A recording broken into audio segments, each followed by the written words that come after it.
Assalamu alaikum wa rahmatullahi wa barakatuh. This is the second video in Chapter 8, Electromagnetic Induction. At the end of this video, you should be able to define the phenomena of electromagnetic induction. First, let's remember the concepts that we have studied in the previous video.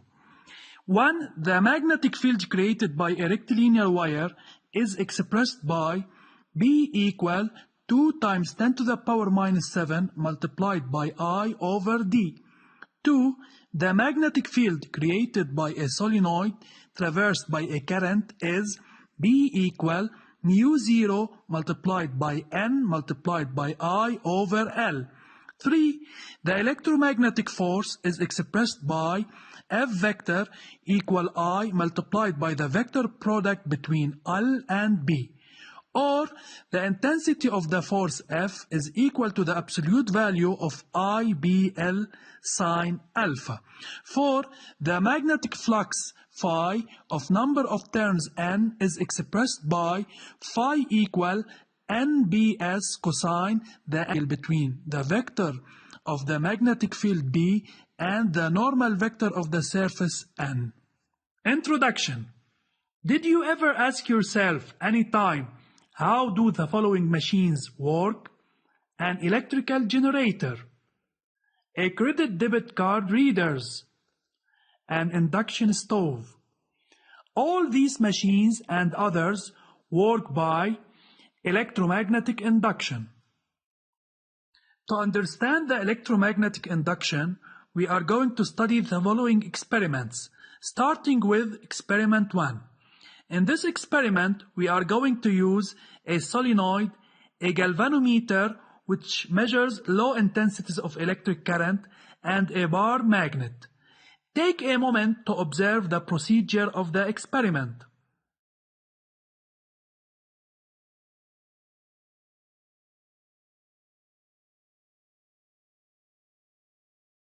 We observe that during the displacement of the bar magnet near the solenoid, the galvanometer indicates an induced electric current, while when the magnet is at rest, no induced current appears in the solenoid.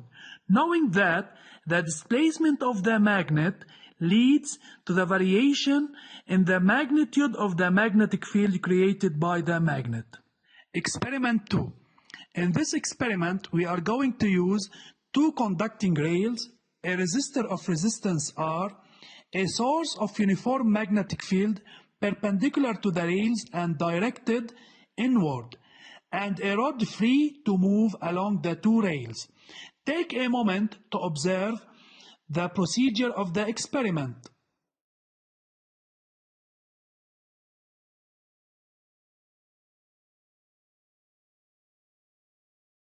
We observe that as the rod displaced along the rails, an induced current appears in the coil, knowing that the displacement of the rod leads to the variation of the surface of the loop. Experiment 3. In this experiment, we are going to use a conducting rectangular coil free to rotate around a horizontal axis, a galvanometer, and a U-shaped magnet. Take a moment to observe the experiment. We observe that as the loop rotates around the horizontal axis, an induced current appears in the loop, knowing that the rotation of the loop leads to the variation in the angle between the normal vector of the loop and the magnetic field vector. After studying the previous experiments, we can define the electromagnetic induction as the physical phenomenon leading to the appearance of an electromotive force in an electric circuit subjected to a variable magnetic flux. We mean by the electromotive force the potential difference or voltage. The variation of the magnetic flux can be obtained by the variation of the magnetic field B in magnitude, or by the variation of the surface S of the circuit plugged in the magnetic field B, or by the variation of the angle alpha between the magnetic field vector B and the normal vector N. Returning to the first experiment, as the magnet approaches the solenoid, the magnetic field B created by the magnet increases across the solenoid, while as the magnet moves away from the solenoid, the magnetic field B created by the magnet decreases across the solenoid. During the displacement of the magnet, a current I is produced in the solenoid, and we notice that the direction of the current is changed with the changing in the direction of motion of the magnet, while when the magnet is at rest, current I becomes zero.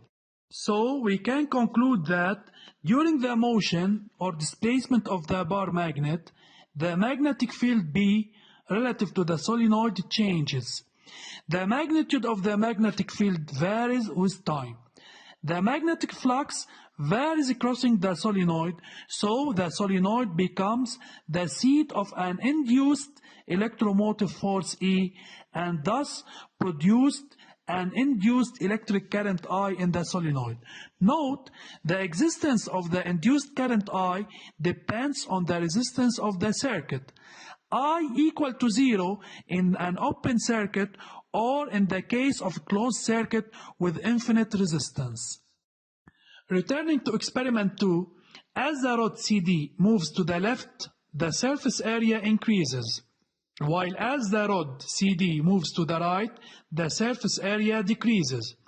During the motion of the rod CD, a current I is produced in the circuit, and we note that the direction of the current is changed with the changing of the direction of motion of the rod CD.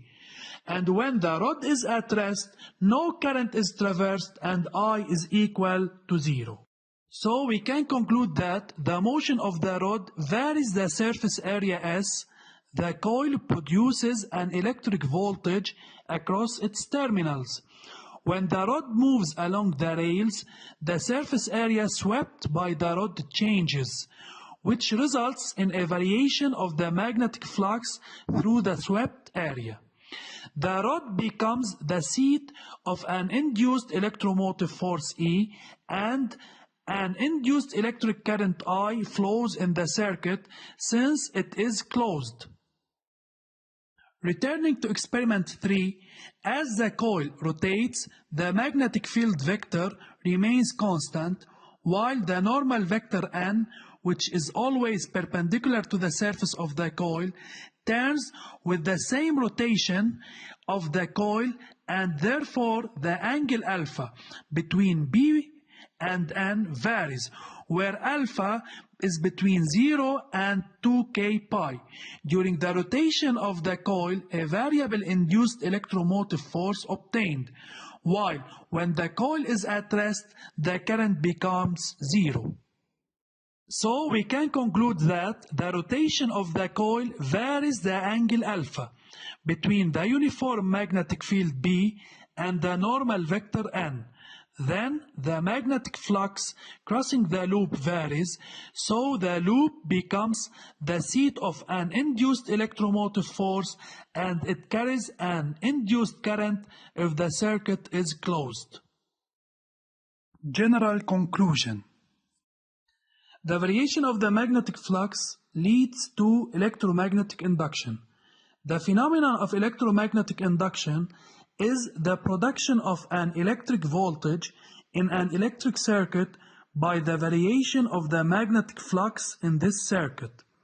The variation of the magnetic flux in a circuit produces in it an induced electromotive force E, and thus producing an electric current I if the circuit is closed.